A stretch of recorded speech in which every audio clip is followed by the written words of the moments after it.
We love the classic cars here at the Whiteline Tarmac Rallysprint Series, and Peter Dimmock has painstakingly spent years bringing this beautiful 240Z to life.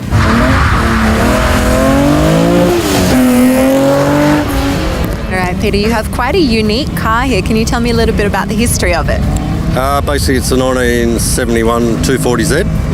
I bought it as a road car and spent 4 years building it into the car it is now.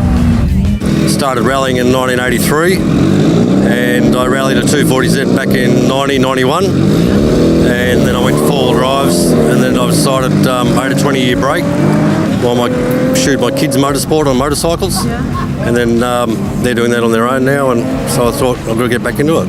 And tell me a little bit about the work that you've done on the car. Basically the only thing left of the original car that I got is the body shell on the front doors. So the whole car's all fiberglass panels. And basically it was just a completely bare shell with not one nut or bolt left in it. And I built it on a rotisserie so you can turn it upside down and do everything underneath as well properly. And yeah. The car is 2.8 litre block with a stroker crankshaft in it. It's got triple throttle body injection, 6 coil packs off 350 Chev engine.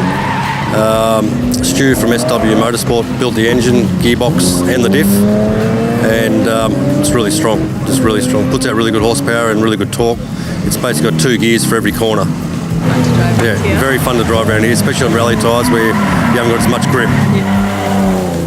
This is a really good event for people who are starting out and want to sort of taste the motorsport, and it's pretty cheap to do.